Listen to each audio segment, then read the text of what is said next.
आज हम बहुत इंपॉर्टेंट टॉपिक स्टार्ट करेंगे, होम्योस्टैटिक फंक्शंस ऑफ लीवर। कि लीवर मुख्तलिफ फंक्शन परफॉर्म करता है और बॉडी के इंटरनल एनवायरनमेंट को मेंटेन करने में मदद देता है। लीवर के फंक्शन इंटरनल एनवायरनमेंट को मेंटेन करने में बहुत इंपॉर्टेंट हैं। इस इन फंक्शन को हम होम्योस्टैटिक फंक्शंस का नाम लेते हैं। इन फंक्शन की पूरी लिस्ट आपकी टेक्स्ट बुक पे चार्ट पे आपको नजर भी आ रही है, स्क्रीन पे भी आप देख सकते हैं। तो हम इन तमाम फंक्शंस को अलग अलग एक तरीके देखते हैं। पहला function synthesis of nitrogen waste.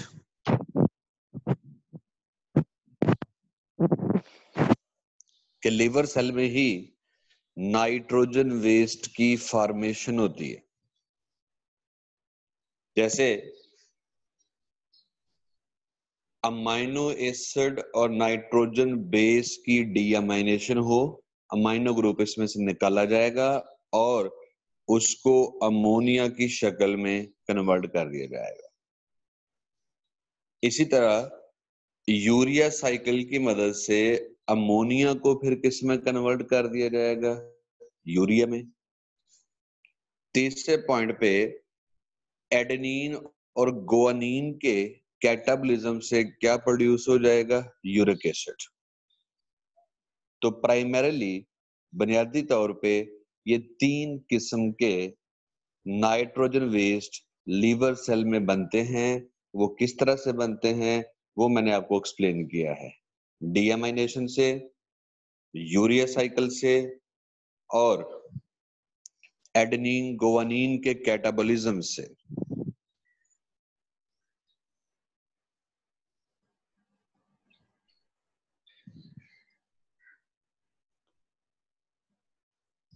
Liver का दूसरा फंक्शन है सिंथेसिस ऑफ प्लाज्मा प्रोटीन। हमारे ब्लड प्लाज्मा में जितनी भी प्रोटीन्स हैं उनमें से कुछ का सोर्स लीवर है। वो प्रोटीन लीवर में बनेगी, लीवर में से बनने के बाद ब्लड प्लाज्मा में एंटर होंगी। सोर्स लीवर है और टारगेट उनका ब्लड है। फंक्शन उन्होंने ब्लड में जाकर परफॉर्म करना होता है। जैसे इसमें एक एग्जांपल है एल्ब्यूमिन प्रोटीन। ये ब्लड के ऑस्मोटिक प्रेशर को मेंटेन करती है।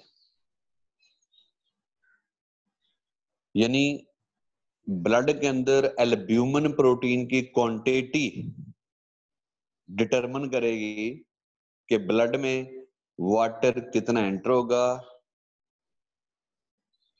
और ब्लड के अंदर वाटर का हाइड्रोस्टैटिक प्रेशर, ऑस्मोटिक प्रेशर कितना होगा। इसको एक डायग्राम की मदद से समझते हैं कि एल्ब्यूमिन ब्लड के हाइड्रोस्टैटिक प्रेशर को, ब्लड में वाटर की एंट्री को किस तरह से कंट्रोल करती।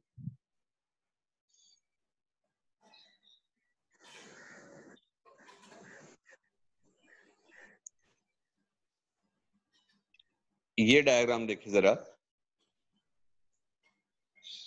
इसमें जो वाटर मॉलिक्यूल हैं ये मैंने ब्लू कलर से सर्कल किए हैं। ये ब्लड वेसल के इर्द गिर्द का एनवायरनमेंट है जिसको इंटरस्टिशियल फ्लूइड भी कहते हैं आप। एल्ब्यूमिन को मैं रेड कलर से सर्कल कर रहा हूं और ग्रीन कलर में या वैसे आपकी बुक में जो ये येलो डॉट्स नजर आ रहे हैं ये सोडियम आयंस हैं। अब मैकेनिज्म जरा समझ लीजिए। एल्ब्यूमिन प्रोटीन की क्वांटिटी ब्लड में ज्यादा होगी तो सोडियम आयन, इंटरस्टिशियल फ्लूइड में से सोडियम आयन ज्यादा ब्लड में दाखिल होंगे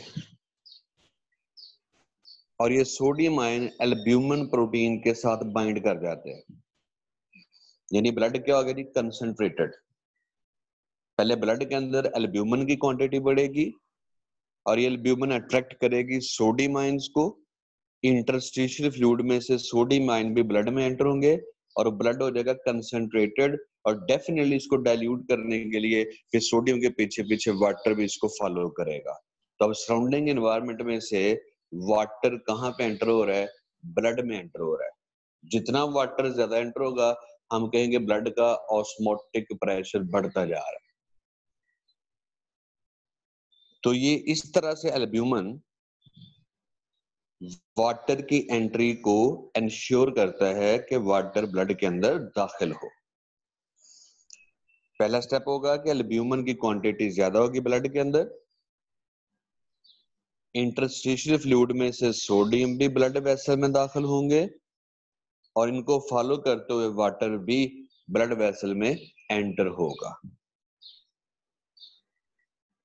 और अगर होम्योस्टैटिक सिस्टम की रिक्वायरमेंट है कि ब्लड में ज्यादा वाटर एंटर ना हो या ब्लड में से वाटर निकले, वेसल में से वाटर रिमूव हो, तो फिर एल्ब्यूमिन किस साइड पे क्वांटिटी ज्यादा हो जाती है, इंटरस्टिशियल फ्लूइड में। जिधर एल्ब्यूमिन की क्वांटिटी ज्यादा होगी उसी साइड पे सोडियम आयन की क्वांटिटी ज्यादा होगी और उसी साइड पे वाटर की क्वांटिटी भी ज्यादा होगी। आप इस डायग्राम से भी समझ सकते हैं। ये इसमें और वाज़ेह है कि कैपिलरी के इर्द गिर्द के एनवायरनमेंट में आपको वाटर नजर आ रहा होगा और कैपिलरी के अंदर येलो कलर की स्ट्रक्चर एल्ब्यूमिन भी है। तो चेक करें, ब्लड वेसल के अंदर एल्ब्यूमिन की क्वांटिटी ज्यादा है तो सोडियम भी ज्यादा है, और अगर सोडियम ज्यादा है तो फिर वाटर भी ज्यादा ही होगा। इस तरह ब्लड के अंदर वाटर की एंट्री बढ़ जाती है।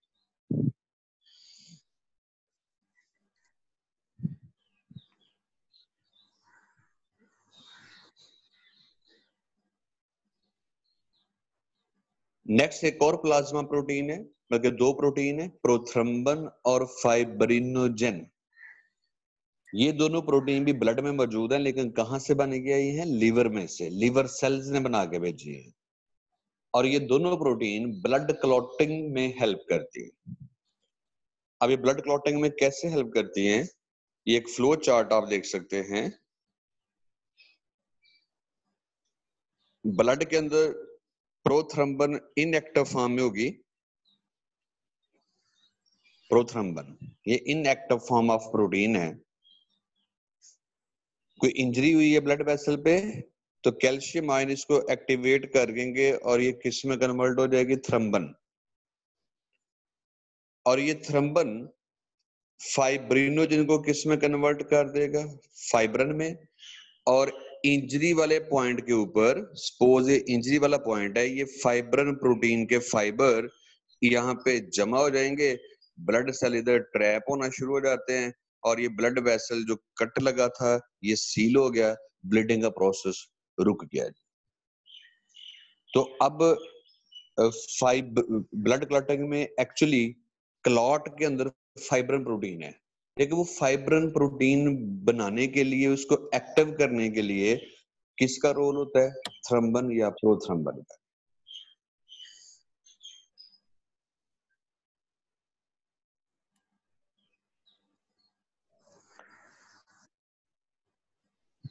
Synthesis of bile, liver cell में बाइल भी बनती है और ये वही बाइल है फिर जो गॉल ब्लैडर में स्टोर होता है, ये सिक्रीशन, ये सोल्यूशन, और फिर वहां से स्मॉल इंटेस्टाइन में चले जाते हैं।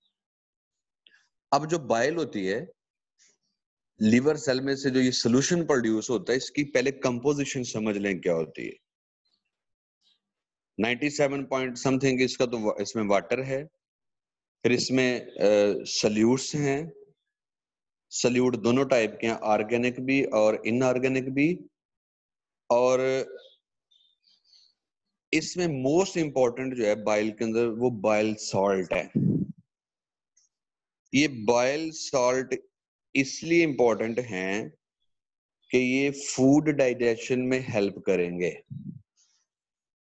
तो बाइल के अंदर सिर्फ बाइल सॉल्ट ही वो कंपोनेंट हैं जो स्मॉल इंटेस्टाइन में जाकर ड्यूडेनम में एंटर होकर फूड डाइजेशन में हेल्प करेंगे।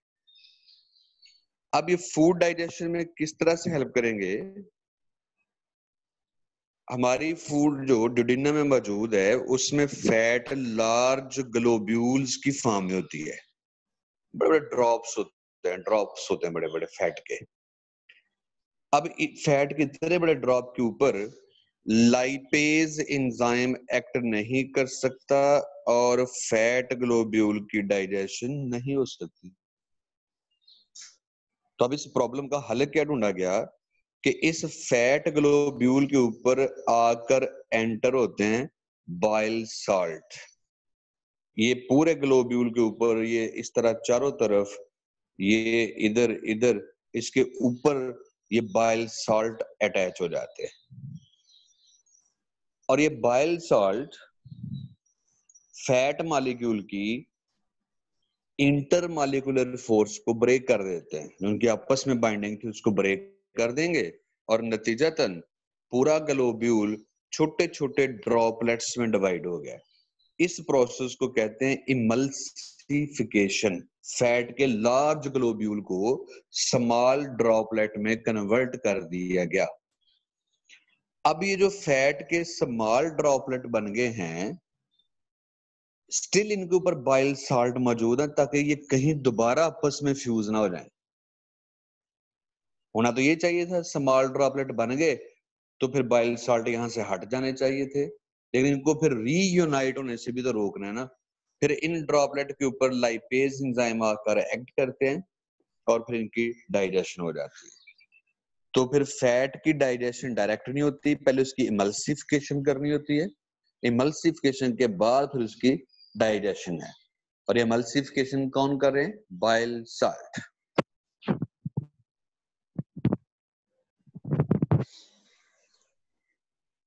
इसी तरह लीवर सेल में कोलेस्ट्रॉल भी सिंथेसाइज होता है और लिपोप्रोटीन भी सिंथेसिस होती है। कोलेस्ट्रॉल जो है मल्टी फंक्शनल लिपिड है, ये लिपिड की एक टाइप है। जैसे ये कोलेस्ट्रॉल आप जानते हैं कि प्लाज्मा मेम्ब्रेन में भी मौजूद होता है। प्लाज्मा मेम्ब्रेन की फ्लूइडिटी को मेंटेन करता है, वो फ्लूइड मोज़ेक मॉडल में हमने पढ़ा था। इसी तरह जो रिप्रोडक्टिव हार्मोन होते हैं टेस्टोस्टेरोन वगैरह, तो इनका प्रीकर्सर, इनका रॉ मटेरियल भी कौन है? कोलेस्ट्रॉल। इसी तरह एड्रिनल ग्लैंड, किडनी के ऊपर एक ग्लैंड होता है एड्रिनल ग्लैंड, वहां से जो हार्मोन प्रोड्यूस होते हैं उन हार्मोन का प्रीकर्सर भी कौन है? कोलेस्ट्रॉल। इसी तरह बाइल का कंपोनेंट भी है कोलेस्ट्रॉल। और सबसे इंपॉर्टेंट बात, विटामिन डी का प्रीकर्सर रॉ मटेरियल भी कौन है? कोलेस्ट्रॉल ही है। तो ये जो कहते हैं कोलेस्ट्रॉल का लेवल बढ़ गया, खौफ पैदा किया, तो ये वो कोलेस्ट्रॉल है जो आपका डाइटरी कोलेस्ट्रॉल होता है, फूड वाला, जो आप एक्सेसिव अमाउंट में लेते हैं तो वो फिर आपकी बॉडी के लिए डैमेजिंग हो सकता है। अदरवाइज जितनी आपकी बॉडी को जरूरत है उतना कोलेस्ट्रॉल आपका लीवर सेल खुद सिंथेसाइज कर लेता है। लाइपोप्रोटीन भी बनती है, ये वो स्पेशल प्रोटीन है जो ब्लड के अंदर लाइपिड के साथ बॉन्ड बना लेती है और लाइपिड की ट्रांसपोर्ट में अहम रोल प्ले करती है। इसके अलावा लाइपोप्रोटीन प्लाज्मा मेम्ब्रेन का भी बड़ा इंपॉर्टेंट पॉइंट होता है। लीवर का एक और फंक्शन है जी, storage of iron and glycogen, ये स्टोर हाउस भी है। अब लीवर किस किस चीज को स्टोर कर सकता है? आयरन को और ग्लाइकोजन को, और भी चीजें स्टोर होती हैं लेकिन प्राइमरीली ये दो चीजें ज्यादा क्वांटिटी में स्टोर होती हैं। और आयरन, पहली बात तो आपको ये पता हो कि लीवर सेल में आयरन आया कहां से है। स्टोर होने की तो बात बाद में करते हैं ना, पहले लीवर सेल के पास ये आयरन कहां से आया। इस आयरन के दो सोर्स हो सकते हैं, या तो ये आपकी डाइट,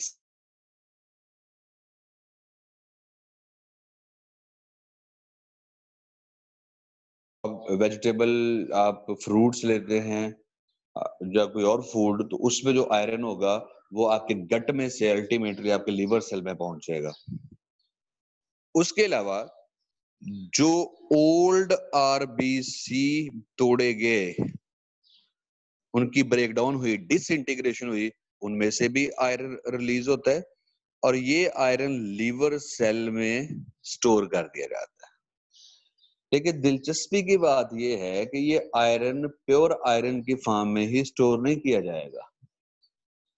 इस आयरन के इर्द गिर्द एक प्रोटीन लेयर लगानी पड़ती है।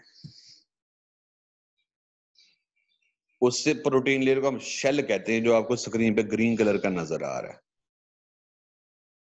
और ये बन जाती है प्रोटीन फेरिटिन। फेरिटिन वो प्रोटीन है जो आयरन के इर्द गिर्द लेयर बनाकर आयरन को लीवर सेल में स्टोर कर देती है।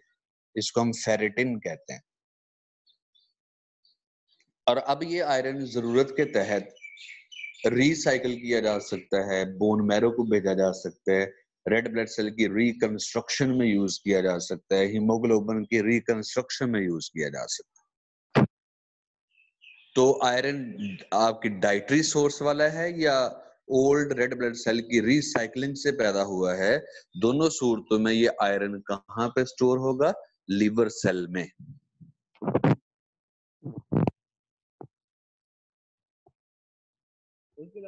लीवर सेल के अंदर ग्लाइकोजन स्टोर है, and you know glycogen is polymer of glucose सब यूनिट्स। ये ग्लूकोज मॉलिक्यूल की एक चेन है, कॉम्प्लेक्स चेन, ये है ग्लाइकोजन। और ड्यूरिंग स्टारवेशन या नॉर्मल, अगर आप फूड नहीं ले रहे, डाइट नहीं ले रहे, तो आपकी बॉडी में ग्लूकोज की डेफिशिएंसी होगी ब्लड के अंदर। उसको कैसे बैलेंस किया जाएगा?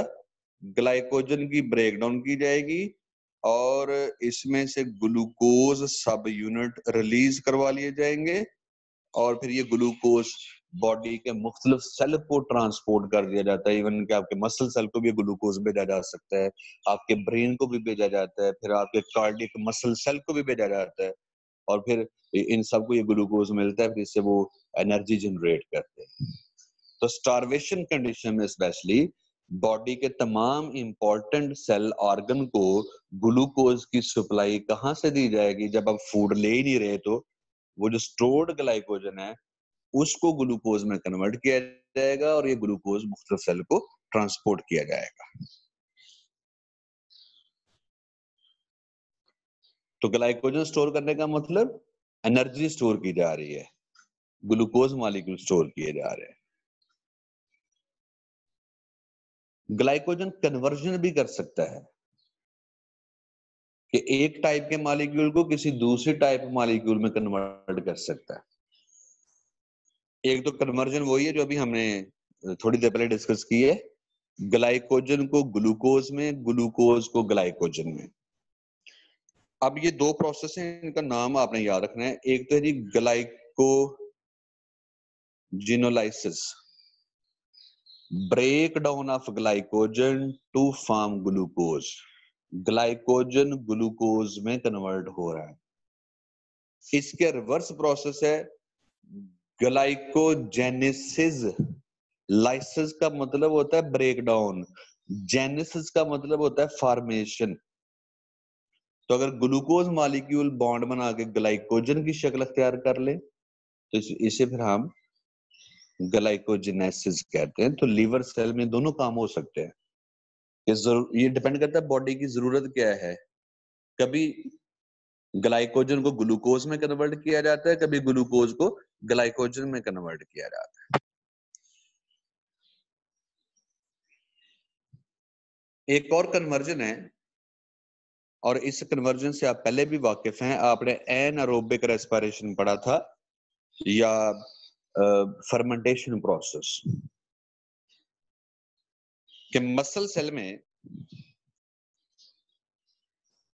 ग्लूकोज की ब्रेकडाउन से पायरोवेट प्रोड्यूस होता है, और अगर यहाँ पे पायरोवेट बनने के बाद ऑक्सीजन अवेलेबल ना हो तो पायरोवेट लैक्टिक एसिड में कन्वर्ट हो जाता है, और ये लैक्टिक एसिड जितना ज्यादा इकट्ठा हो जाता है मसल में फटीग आ जाती है, मसल फटीग फेस करनी पड़ती है, मसल के कंट्रैक्ट करने की एबिलिटी जो वक्ती तौर पे खत्म हो जाती है, मसल कंट्रैक्ट करने में मुश्किल का सामना करना पड़ता है। अब ये लैक्टेट थोड़ी थोड़ी क्वांटिटी में वापस किसको भेजा जाता है? लिवर सेल को थ्रू ब्लड, और लिवर सेल के एंजाइम इस लैक्टेट को रिवर्स कन्वर्ट कर देते हैं pyruvate and then again glucose, and this glucose is again transported to muscle cell. तो अब यहां पे कन्वर्जन क्या है? लैक्टेट को ग्लूकोज में कन्वर्ट किया जा रहा है। अब अहम बात जरा सुन लें कि अगर लीवर ग्लाइकोजन को ग्लूकोज में कन्वर्ट करे तो ये कोई अनोखी बात नहीं है। ग्लाइकोजन पॉलीसैकेराइड है, ग्लूकोज उसका सब यूनिट है, कार्बोहाइड्रेट कार्बोहाइड्रेट में कन्वर्ट हो रहा है, ये कुछ स्ट्रेंज बात नहीं है, लुक्स क्वाइट नॉर्मल थिंग। लेकिन जब लैक्टेट जो कि कार्बोहाइड्रेट कंपाउंड है ही नहीं, नॉन कार्बोहाइड्रेट कंपाउंड है, इसको ग्लूकोज में कन्वर्ट किया जाए तो ये थोड़ा यूनिक फीचर है कि नॉन कार्बोहाइड्रेट मॉलिक्यूल को कार्बोहाइड्रेट में कन्वर्ट किया जा रहा है।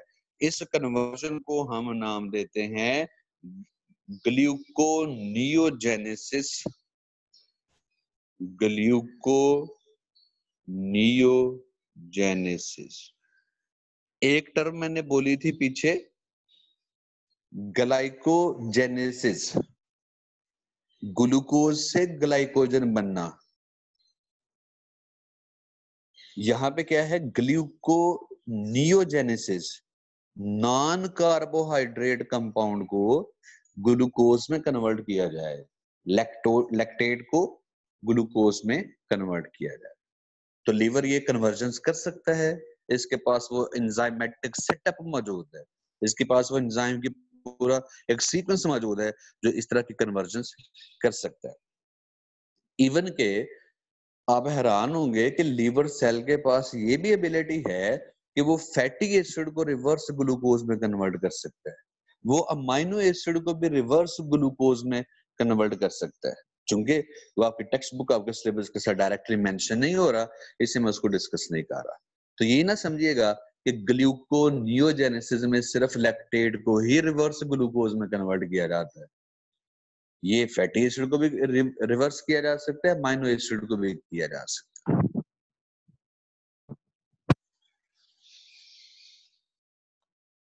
Recycling of red blood cell, कि जो रेड ब्लड सेल की एवरेज लाइफ स्पैन 120 डेज है, तो जो आरबीसी अपनी ये एज पूरी कर लेते हैं तो फिर उनकी ब्रेकडाउन की जाती है, और ये ब्रेकडाउन में प्राइमरीली कौन इन्वॉल्व है? लीवर सेल इन्वॉल्व है। अब ये मैकेनिज्म काफी कम्प्लेक्स मैकेनिज्म है, लेकिन जो मेन इवेंट है आप सिर्फ उस पर तवज्जो कीजिएगा। पहले तो आप ये बात देखें कि लीवर या स्प्लीन ऑर्गन है, इनके अंदर एक स्पेशल टाइप का सेल है मैक्रोफेज, जैसे वो व्हाइट ब्लड सेल होते हैं मैक्रोफेज, एनगल्फ करने वाला। तो ये जो मैक्रोफेज सेल आपको शो हो रहा है, ये लीवर सेल, लीवर के अंदर मौजूद है या फिर स्प्लीन के अंदर भी हो सकता है। ओके, पहला स्टेप देखें, यहाँ पे वो आरबीसी पहुंचेंगे जो अपनी एज पूरी कर चुके हैं। सबसे पहले इसमें से हीमोग्लोबिन निकाली जाती है आरबीसी में से, डेड आरबीसी में से। हीमोग्लोबिन के दो पार्ट कर दिए जाते हैं, ग्लोबिन और हीम। ग्लोबिन को कन्वर्ट कर दिया जाता है अमाइनो एसिड, और अमाइनो एसिड रिसाइकल हो जाते हैं, दोबारा प्रोटीन बनाने में इस्तेमाल हो जाते हैं। ये तो कहानी खत्म हो गई। मसला हीम का है। अब हीम में से आयरन निकाल के इसको लीवर अपने अंदर स्टोर कर लेता है, और जरूरत पड़ने पे इसको दोबारा बोन मैरो के हवाले करके फिर हीमोग्लोबिन बनाई जा सकती है। लेकिन ये जो हीम ग्रुप में पोरफायरिन रिंग रह जाती है। हीम ग्रुप में दो चीजें हैं, आयरन तो रिसाइकल हो गया, जो पोरफायरिन रिंग है उसको बिलीरुबिन में कन्वर्ट कर दिया जाता है, और ये बिलीरुबिन जो है फिर इंटेस्टाइन में एंटर होती है, फिर फीकल मैटर के थ्रू बॉडी से रिमूव हो जाती है, या बिलीरुबिन का एक पोर्शन किडनी को भेजा जाता है, और बिलीरुबिन यूरिन के थ्रू भी खारिज की जा सकती है। तो ये सारा प्रोसेस जो है कितना कोऑर्डिनेटेड है कि ओल्ड रेड ब्लड सेल में जो बेनिफिट की चीजें थी, यूजफुल थी, उनको रीयूज कर लिया, और जो बॉडी में कहीं पे यूटिलाइज नहीं की जा सकती थी उनको वेस्ट की शक्ल देकर बॉडी से रिमूव कर दिया। अब इसको ज्यादा आसान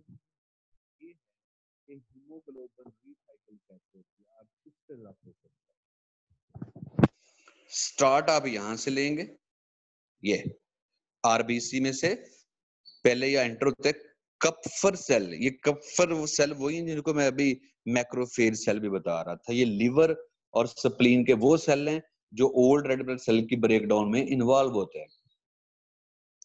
पहले देखें हीमोग्लोबिन इसमें से आजाद करवा ली, हीमोग्लोबिन के दो पार्ट कर दिए, हीम और ग्लोबिन। ग्लोबिन किस में कन्वर्ट होगी? अमाइनो एसिड में। हीम के दो पार्ट हो गए, आयरन और बाकी पोरफायरिन। पोरफायरिन किस में कन्वर्ट कर दी? बिलीरुबिन में। तो ये रिसाइकलिंग का प्रोसेस हो रहा है, disintegration of old red blood cell.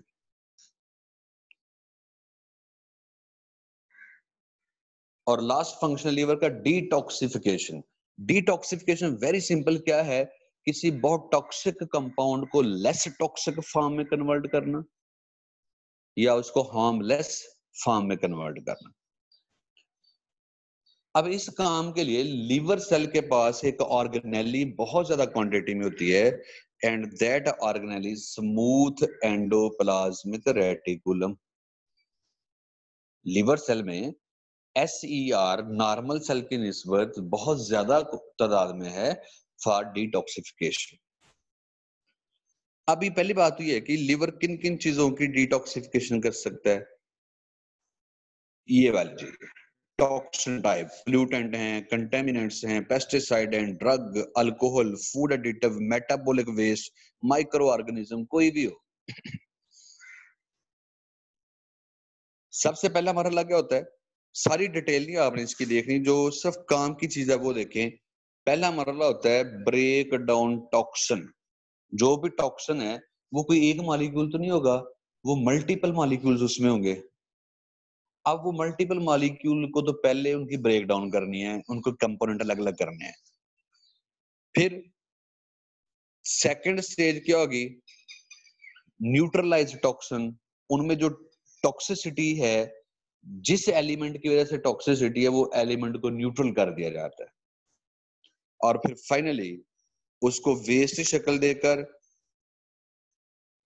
Undigested matter के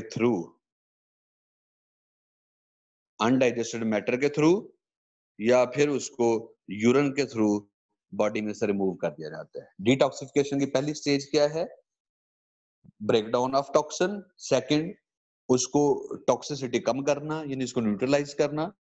और थर्ड, फिर उसको वेस्ट की शक्ल दे के बॉडी से रिमूव करवाना, ट्रांसफर टू किडनी या ट्रांसफर टू लार्ज इंटेस्टाइन। अब ये डिटॉक्सिफिकेशन एक्चुअली होती कैसे है, बड़ी सिंपल एग्जांपल आपको मैं एक देता हूं। ये एक वेस्ट है जी, आपके सेल में प्रोड्यूस होता है फॉर्मल्डिहाइड। ये बॉडी में मुख्तलिफ कंपाउंड की, स्पेशली जो जब फैट का मेटाबॉलिज्म हो रहा होता है तो उसके दौरान ये कंपाउंड प्रोड्यूस होता है। ये बॉडी के लिए टॉक्सिक है। पहला काम देखिए कि इसको लेस टॉक्सिक कैसे बनाया है, ब्रेक डाउन कैसे की है, इसकी ऑक्सीडेशन करके इसको कन्वर्ट कर दिया फॉर्मिक एसिड में, और फिर फॉर्मिक एसिड की ब्रेक डाउन करके इसको कार्बन डाइऑक्साइड और वाटर में कन्वर्ट कर दिया। कार्बन डाइऑक्साइड ब्रीथिंग के थ्रू बॉडी से रिमूव कर दी जाती है, और वाटर किडनी की तरफ भेज के यूरिन के थ्रू रिमूव कर दिया जाता है, और जो सोडियम बाइकार्बोनेट बनेगा उसको भी यूरिन के थ्रू बॉडी में से रिमूव कर दिया जाता है। तो देखो एक फॉर्मल एल्डिहाइड टॉक्सिन था और लिवर के एंजाइम ने किस तरह उसको डिटॉक्सिफाई किया है। इसी तरह जितनी टाइप के भी टॉक्सिन्स हैं ना, लिवर के पास उनको डिटॉक्सिफाई करने के एंजाइम मौजूद हैं। तो that's all about today lecture. तो एनी क्वेश्चन प्लीज।